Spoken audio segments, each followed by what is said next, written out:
यदि पाप हो जाए तो प्रकाशित कर देना चाहिए, पर होता उल्टा है। हम अपने साधन भजन की बातें तो बता सकते हैं, लेकिन पाप की बात नहीं बता सकते। इतना कमजोर मन हो जाता है पाप करने से, देहाभिमान इतना पुष्ट हो जाता है कि ऐसा लगता है हमारी बेइज्जती हो जाएगी, लोग कहेंगे ऐसा नीच आदमी है। साधन भजन के फल को और साधन को कभी प्रकट नहीं करना चाहिए, और पाप बन जाए तो उसे प्रकट कर देना चाहिए। ये बात सदा याद रखनी चाहिए। जो पाप छिप जाता है वो बहुत बढ़ता रहता है। जिसको पाप छिपाने में सफलता मिल जाती है वो सोचता है मैंने बाजी मार ली, लेकिन उसका पाप दुगना बढ़ता रहता है। पाप की प्रवृत्ति उससे और पाप कराती रहती है, पाप का उत्साह बढ़ जाता है। ऐसे मनुष्य अंत में पाप में नरक में जाते हैं। साधक को चाहिए पाप छिपाने की चेष्टा न करे। यदि पाप हो गया है तो कोई पूछे, कोई जानकारी करे।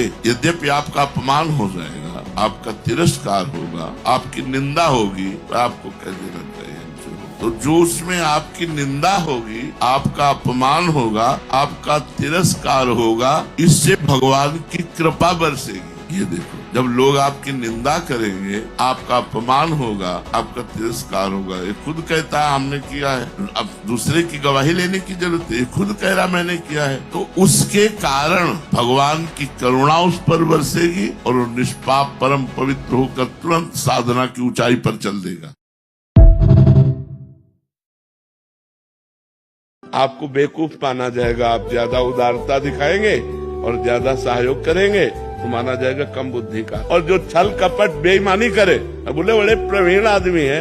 आज सम्मान किनका होता है? दंभी, पाखंडी, छल कपट का। और सत्य से चलोगे तो बुद्धू कहे जाओगे।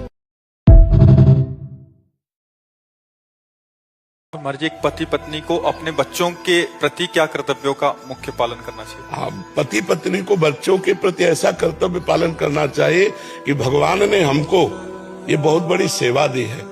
जैसे हमारे माता पिता ने हमको स्वस्थ किया पढ़ा लिखा करके और ये हमको सत्मार्ग दिया, ऐसे जब तक हम अपने बच्चों को पढ़ा लिखा कर पुष्ट करके और उनकी योग्यता के अनुसार उनका ब्याह आदि करके उनको अपने व्यापार नौकरी आदि में सरसब्ज न देख ले, तब तक हमारे लिए और कोई धर्म कर्म तीर्थ यात्रा नहीं।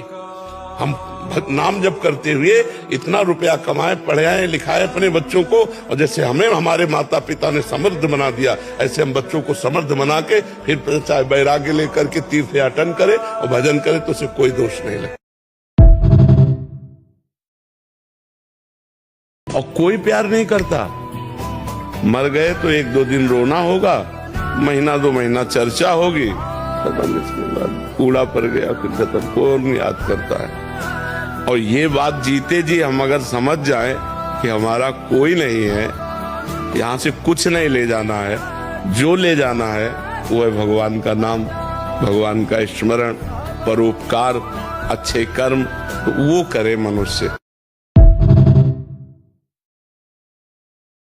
अपनी अर्धांगिनी को प्राण मानना, बिना उसकी सलाह के कोई धर्म कार्य भी न करना। धर्म कार्य करना है तो उससे सलाह लेकर। अगर वो थोड़ा रुक्ष स्वभाव की है, कड़वी स्वभाव की है, प्रतिकूलता देती है, तो हमें सहन कर जाना। केवल एक बात न हो, पर पुरुष से रमण करने की लालसा न रखती हो, तो हर व्यवहार उसका हमें सहन कर लेना चाहिए और उसको भगवान के मार्ग में प्यार से दुलार से चलाना चाहिए। उनका नाम ही है भोले बाबा। बहुत भोले है। नमस्ते।